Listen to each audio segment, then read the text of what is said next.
私は間違ってないと思う。私たちが戦わなかったら、もっともっと大変なことになってた。良かれと思ってやった行動だとしても、結果はご覧の通りです。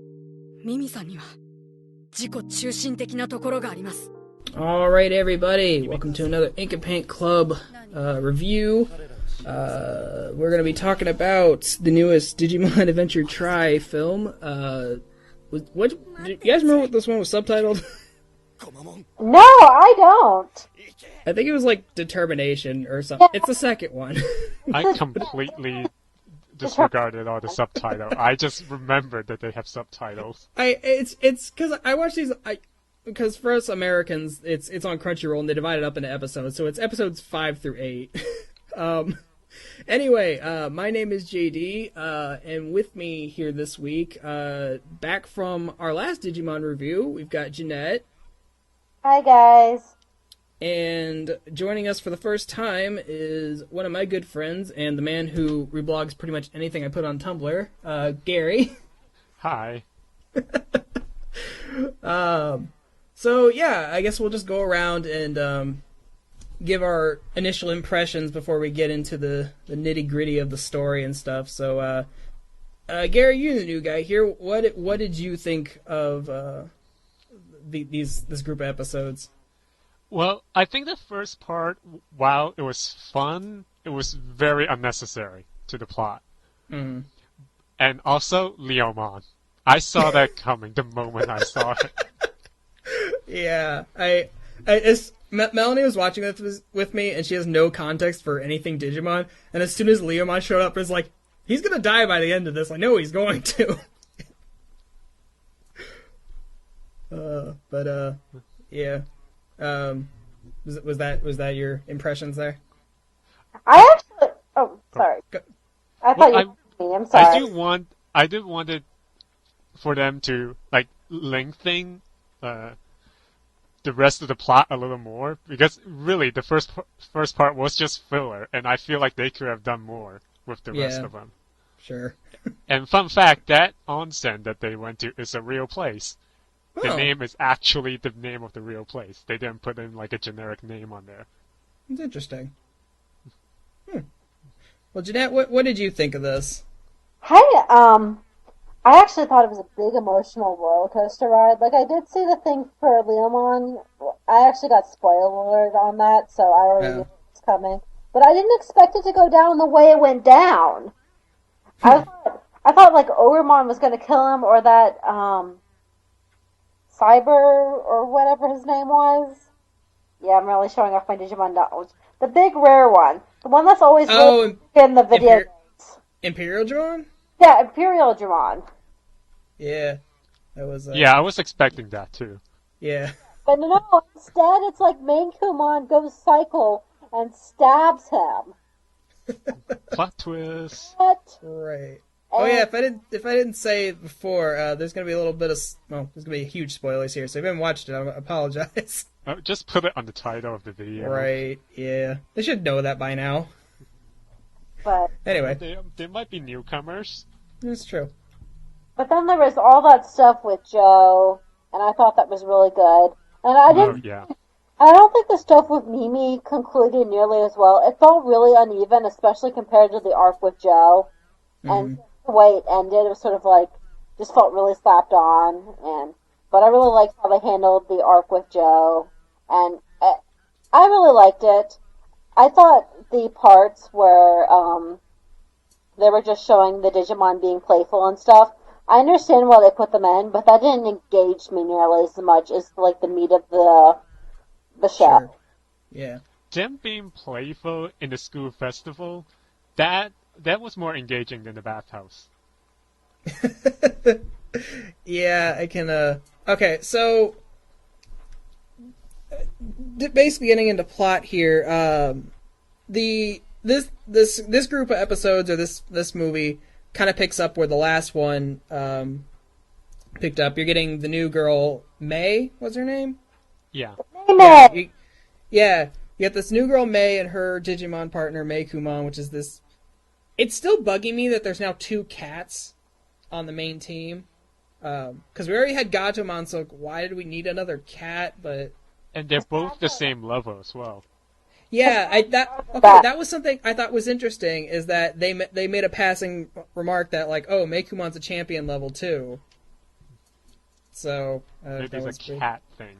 I guess maybe, but so like the first, like I was saying, Crunchyroll, which has the distribution rights in America right now, they're splitting the films up into 4 episodes each. So the first episode here, I'm completely with Gary. The fact that I think it was very much filler because they spend the entire episode like just kind of relaxing after like the huge battle with Alphamon at the end of the last episode. So it's like their break, they're going to like, you know, do a bonding event with the new girl. But yeah, the entire episode is spent at a bathhouse. Not a whole lot happens. Actually, if we didn't get the episodic treatment, I think I would not find it as a problem. I still would have found it a problem if it was a film, because it's like, I realize that they have like a finite, like, we know how much time they have to get this entire story out, because they've said that it's going to be 6 films, so I'm bad with math, whatever 4 times 6 is. But there you go. But it's like, you got 24 episodes to tell this entire story, as opposed to like Digimon's usual like 50-something story or season lengths. So it's like you're spending this one episode on filler, when I feel like there's this big overarching plot that they're wanting to get to, but they're like, I don't know. I guess the only way I can see it, I can justify it, is that like there's a lot of heavy shit that happens like at the end of the last one, and especially towards the end of this one. So it's like they needed something to counterbalance that, and, you know, put the lighthearted stuff on so like the heavy stuff isn't dominating the story. Yeah.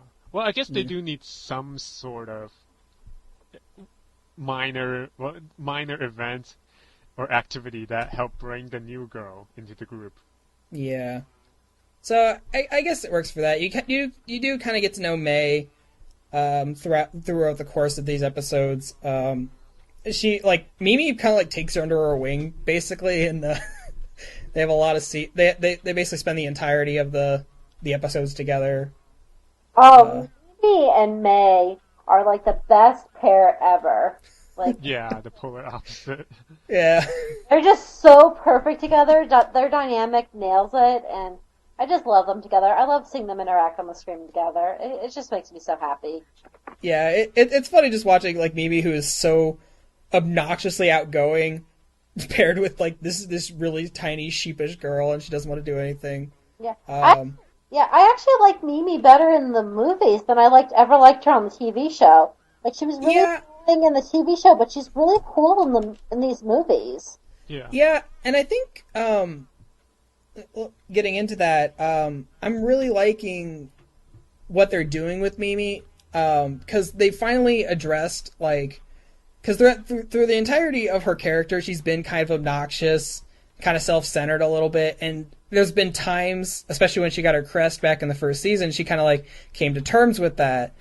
But it's kind of coming out where the other characters, or like their schoolmates or stuff, are like making her self-aware now that she's like, oh, yeah, she can be a little self-absorbed, and she is kind of like hyperactive and obnoxious, and that kind of does affect other people. And she has kind of like this kind of sweet moment with Joe where they kind of like come to terms with their faults. That was a great moment. Mm-hmm. Yeah. You're definitely seeing some I'm sure they're going to get to everybody, but it seems like one by one right now they're like picking, okay, this group of movies, these characters are going to go through a change, because in the last movie we had basically Ty and Matt had flipped ideologies, where like Matt's like, we got to go, you know, fight these monsters no matter what, and Ty's finally coming to the realization that all these giant monster fights have effects on other people. Yeah. And now he has like some weird PTSD going on. Well, if there's going to be 6 movies, right? Mm-hmm. So there'll be enough time to explore all of them. Yeah. Like, okay, with with Ken that we saw. Okay, yeah, that I'm super confused about that, and I want some answers. Yeah, like, does this show takes place after O2? Yeah. And so, are we also gonna see the other Digidestin from Well- O2 as well, eventually? There was a very unfortunate event that was at the very beginning of season Yeah. one that Yeah. kind of At the beginning, about. yeah, at the beginning of the first movie, or the first movie last time, there was a whole little flash where it showed every single one of the season 2 Digidestin falling, Including Ken. including Ken. Yeah, he was definitely in there. So I'm confused. As like, so there's this whole thing with that they're going with, like, all these monsters are appearing in the real world again, and they're infected, quote unquote. And so, like, all the Kawagamon showed up last time. Ogremon's showing up now. It's basically like the greatest hits of all the monsters they encountered in the first season so far.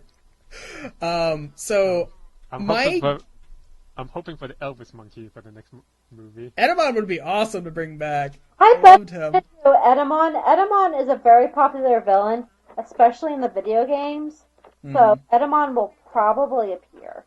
Probably. But my guess right now, and we'll see how correct it is, but I'm guessing this whole infection thing maybe have gotten to Ken and the others, because towards the end where Gomamon and Palmon and Meikumon get sucked into, I'm guessing, the digital world, because they go through a portal with Ken, but he's got Imperial Dramon at his disposal, and that's half his Digimon, so I'm guessing something happened to Davis, because he still needs Vmon to get to Imperial Dramon. Unless Davis is helping him. That's what I'm thinking, is that this whole infection that's affecting the Digimon to make them come into the real world and be, act evil and stuff. I'm wondering if that same infection got to the season 2 Digidestins and maybe turn them evil or something. It could also be, like, I don't know if that this is going to happen or not, but it could also be that the O2 Digidestin, they're not infected, but they know about the infected, but they have to work around the infected to try to solve the problem. So they're basically acting like the bad guy, so the bad guy they won't draw attention from the bad guys. Huh. It's interesting. I don't know if it's that complex, I mean. Hey, we'll see, man. There's a lot of unanswered questions right now, and honestly, there's more questions than answers. I would not be sad, though, if the second generation Digimon, something bad happened to them. I really wasn't that attached to them. Yeah. I mean, I like season 2, but I definitely have a better attachment to the first season, guys. Yeah, the season 1 guys that's who I care about. My personal favorite is Tamer, so I'm the weird one here. Tamers was good. Tamers. I stopped watching about halfway through Frontier, so. Yeah, Tamers is excellent. What you actually want to do for Tamers, because a lot of stuff was cut out of the English release, is you want to get, like, a fan sub version, and that's where, because there was a lot of stuff that was downplayed and cut out. So you pick I up. watched the sub on Netflix, with the Japanese sub. Yeah, before they took it off. I'm so mad right now, because Netflix used to have both the English and the Japanese dub of the first 3 seasons of Digimon, and I loved it because, honestly, like, I don't really like watching the English dubs of the first 2 seasons anymore, because, like, it's so Americanized and hokey right now, or not right now, but it always has been. But so it's nice watching it in Japanese, where it's not as hokey, and it's not like they're not trying constantly to cram American jokes in. So yeah, I need to watch it in Japanese for the first 2 seasons. Yeah, I watched through. I watched the first 2 seasons all the way through in Japanese, and it's good. It's interesting watching, like, seeing how much was changed in English. It's like it's basically the same story. It's just the humor and the dialogues is a little different, but so we talked about Mimi. This movie also gave Joe a little time to shine. Joe never gets the shine. That was the weird part. Except like that one time in season 2 where he like talked Cody back into action. Yeah. So you guys, I don't know exactly how you guys feel, but I'm kind of like on the fence or that Joe really needed to get his shit together a lot faster than he did. I actually feel for Joe because he was under a lot of he's under a lot of pressure. Mm-hmm. Like he's trying to secure his future. His school is not coming to him naturally. He's failing in school. Yeah, and he doesn't have the time to go save the world, and they're asking him to go save the world. And he's like, he's always been in the position that he never asked to be a Digidestined. He never asked to be a superhero. Although they pretty much pointed out to him that they talked sense into him. But I understand where he's coming from. and Yeah. I do get the feeling that he thinks that the other are capable enough without him, and that he could probably do more for the role if he can get into whatever career he wants after university and such. Yeah. And because there are other Digidestined out there aside from our core group. Well, I think That's true. Well, I think the reality that he's facing is if he goes and saves the Digidestined, he might be kicked out of school, he might lose his girlfriend. It just might all come tumbling down for him. He's already on the verge of losing all that. Yeah. Right. My only problem with this, and it actually happened during his little chat with Mimi, is that he's like basically spends the entire movie up until like the last 20 minutes.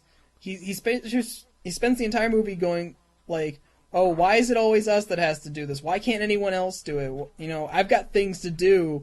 I've got other things to do. I can't be doing this. And he basically just has a big case of the why me's. And after a while, it got really kind of annoying. But he's talking with Mimi, and she literally just flat out tells him, like, are you still talking about this? I thought we got over this in the first season. It's like, you were talking about this when we were kids, and you're still having a problem with this? Yeah, but your mindset changed from when you're I guess a kid that's true. to when you're almost an adult. Yeah. I just wish that I think it's the same thing that I have with the whole bathhouse episode is that you guys are running on such finite time to get your story out. I just feel like Joe could have came around because he spent the entire first movie basically doing that, where he wouldn't show up because he's like, oh, he's got studying to do, and he spent the entirety of this movie doing that. So I feel like maybe if he had come to that realization that he needs to help his friends, like maybe halfway through this movie. Yeah. But I guess my only way I can rationalize it is that they wanted to have that big end piece where you finally get Palmon and Gomon to get to their mega forms. So I guess they needed to come around at that point so you could have that big finisher. Yeah, that's definitely what they are aiming for. But this time, it felt like they were padding it out during the middle, from the beginning to the end. It definitely felt like that padding was there. I feel like I have this nagging feeling that they don't have enough story for 24 episodes, and that's why they're trying to stretch it a little. I feel that way too. Like, go ahead. Oh no, go Sorry. ahead. No, Janette, go ahead. It's okay. Yeah, I get that feeling too. Like, I don't think they have enough story for 24 episodes. Like, they have the potential to write a story for 24 episodes, but I don't think they've done that in this case. And they're just... I want to find out more about the government agency that are tracking everything. Like, I feel like that it would be more, like, there are more rule building opportunity than before, and they're just sort of pushing it aside for filler. Yeah. I kind of agree with you that maybe they don't have enough to fill, 6 films worth. I want to kind of stave off that conclusion for myself until I see the next movie. Because if the next movie is as filled with as much filler as this one, then yeah, that probably is the case. I am looking forward to the TK and Kari episode and them addressing TK's rage issues. Like I'm so excited for that. Yeah. Okay. So they're really pushing the relationships in this one, or in this new series of films. They're really pushing like the quote unquote romantic relationships between the characters now. Because we saw in the last episode, Izzy kind of has a thing for Mimi now, and I love that he's basically trying to show off that he can dress better in front of her now. And I love the entire scene where he goes, because they have this school festival and Mimi Okay, did anyone else get that Mimi basically set up a Hooters? Yes, I thought that was the funniest thing. I laughed so hard. I loved it. She's like, you guys don't have these in Japan? They're so really popular in America. Oh, it was great. Like, did they really just make a Hooters reference? Oh, God. But, yeah, I just love the scene where Mimi and May are doing that. It's basically a cafe for their school festival, and Izzy comes by and he sees her in a cheerleading outfit, and he basically he gets he doesn't get the stereotypical nosebleed, but he's basically there. Got a boner. It was beautiful. Okay, is it me, or are there a little bit more fan service than what? Oh, there's so much fan. Well, I think they can get away with it now because the characters are older, so it's not. It wouldn't be nearly as creepy as it say if they did it in the first season where they're all 10. Yeah, true. I would hope they're not doing fan service when they're all 10. But now it feels appropriate because... Well, the audience is also older, too. I guess That's this true. entire series is aimed towards the older fans. Oh yeah, it's real obvious that they're doing this series of films for the older fans because it's like, you guys grew up with these characters, we're bringing them back for you, we're gonna tell, continuing their story, even though the end of season 2 kind of put a cap on that, but I'm really hoping these movies retcon a lot of that. But so I don't know if you guys are getting this. Are you guys getting like a weird like love triangle between like Mimi, Joe, and Izzy? I got that from that, but I'm not sure it was intentional. Because Yeah, I don't think so either. Because it was just like that one moment that Mimi and Joe had. Yeah. That Yeah, felt more like a heart-to-heart rather than anything else. Yeah, Well, that's kind of what I was trying to tell myself too. I didn't get that. But yeah. So I'm wondering like if they're gonna pair her off with either one of those guys. It'll be interesting to see. TK and Kari had a few moments in this one. It was a. Well, she's actively teasing him about. I know, May. and it's so weird that like it's so obvious that they like each other, but they're like constantly like they're not shitting on each other, but it's like they're giving each other shit basically. Mm-hmm. And I just love the one like if there's anything I did like about the bathhouse episode is because I got a few character moments that I've been might build to something else. Where, Kari slips in a wash tub and TK comes out in a bathrobe to catch her, and she's like averting her eyes not to look at him. I love the moment where, in the bathtub episode, I do have to say, not episode part, but in the bathtub part, where May is just like, I'm not looking, I can't see anything, and she glances at TK. And then she peeks down. Yeah, that was priceless. And I also. And if you guys have listened to any of this, you know that I still have it stuck in my craw that Ty and Sora never got together. But there's so many moments in this string of episodes that I'm convinced that they're pushing towards it because the bath scene, Ty comes out of a door, in a towel, and Sora has to put a bucket on her head so she doesn't look at him. And then there was another scene where they go talk to their teacher, who's the double agent or whatever, And he's like, here, have some donuts or whatever. And Ty just like takes one. He's like, Ty, what? You're being a dick. You're just taking them. And he's like, what? You're not gonna have them? And she like just blushes. Is like, well, it'd be rude if not to. And quit teasing me. 8-year-old me has needs. Yeah. I just love interactions. And another interaction I really liked was when they were announcing the winners for the Cute But Weird contest, or Cute But contest. And they're just like, and Matt is just like, what? You didn't choose Gabumon? Yeah. Those little moments are great. The whole movie. I love that. Yeah, that the school festival, like, again, was kind of like the bathhouse. It was basically a filler episode, but there was enough funny moments that, like, I didn't mind it. Well, there's more character. I felt like there were more character development during the festival. Yeah, they definitely got a lot of interactions during that festival. You got May and Mimi kind of building their thing. I think Ty and Matt are starting to get over the little piss fight that they're having. Oh, I can't wait for that to be over. God, it's like with every other movie, it's like so many problems could be solved if you literally just took 5 seconds to explain why you're mad or you're upset. Because Ty will not tell Matt why he was fucking up in the giant Alphamon fight from the last movie. It's called teenage angst. It is, I know. Like, god damn it. It's the most annoying anime trope ever. If people would just talk to each other, everything would be better. Well, it's not just anime. Like, if you watch like those American like TV series that are aimed at teenager, is all angst.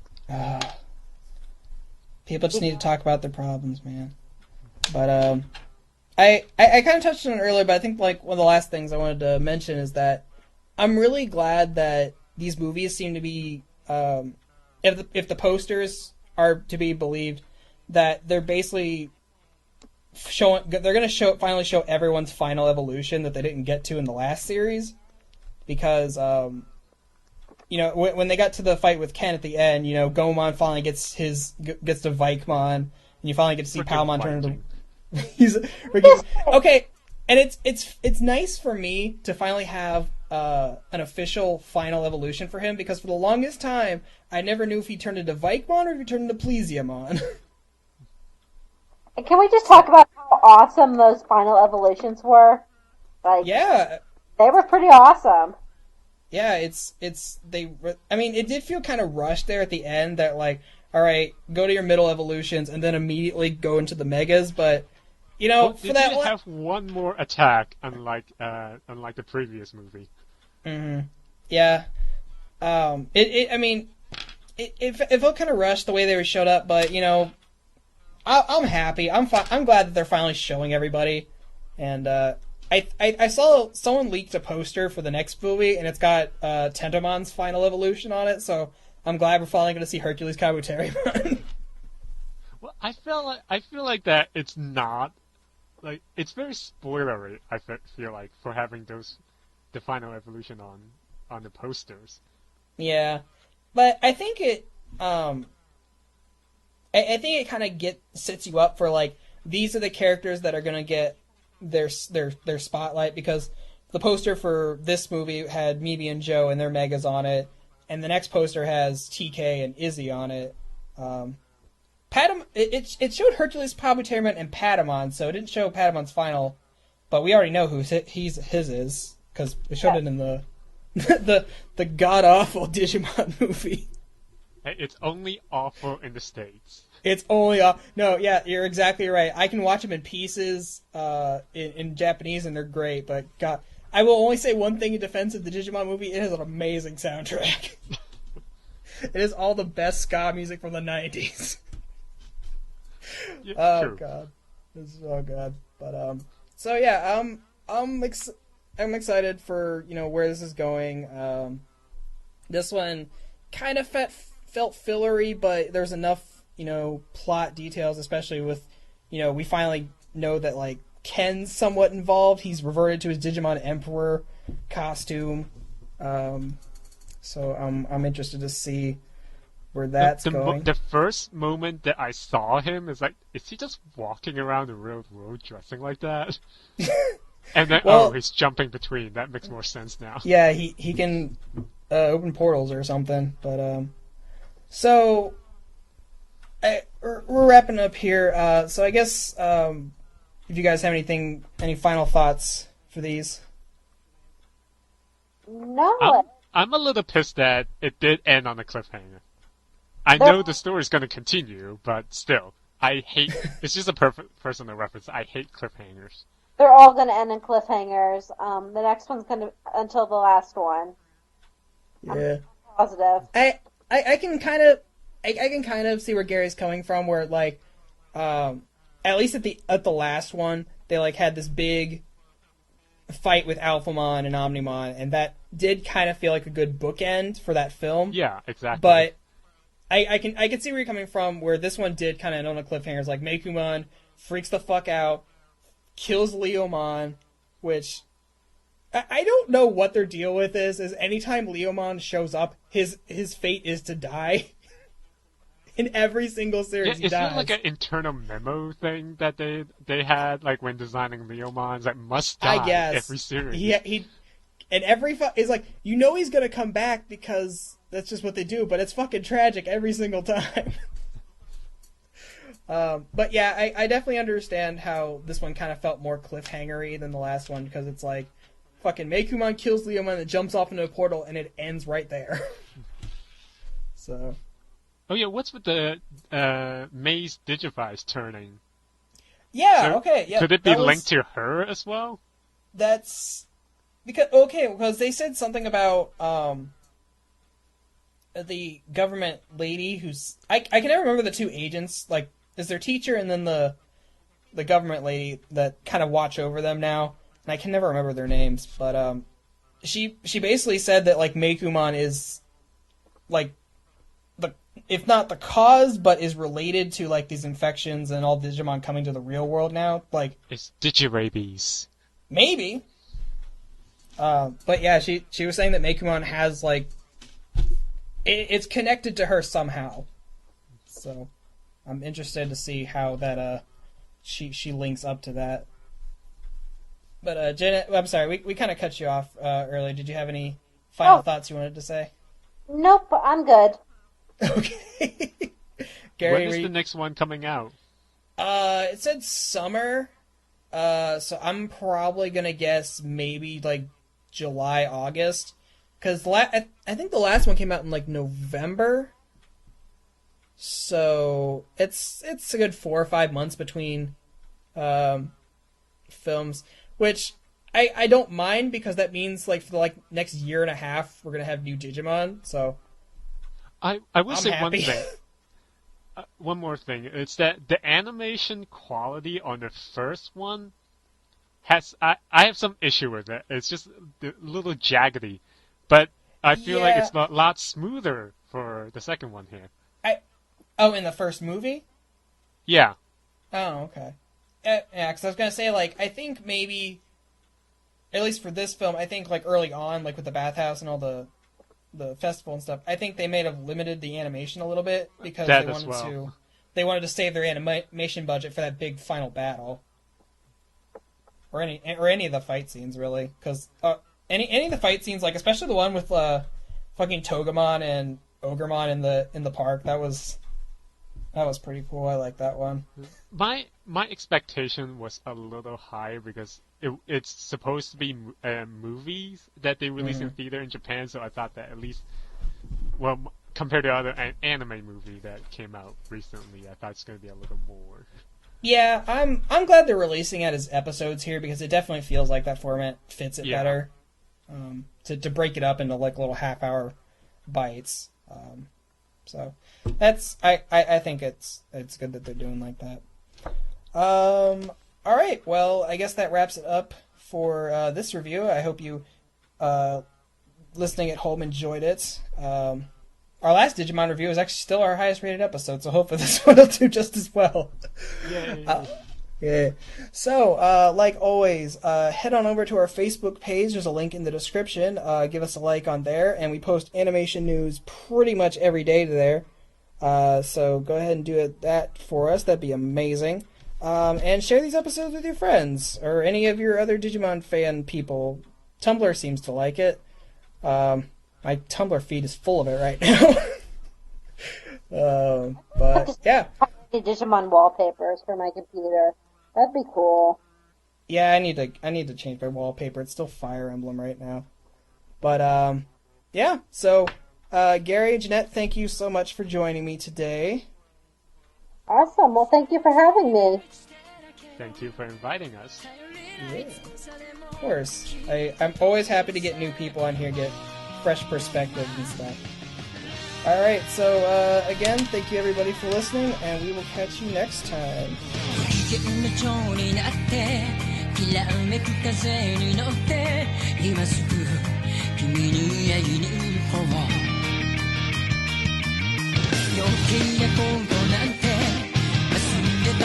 がましさこれ以上しゃれてる時間はない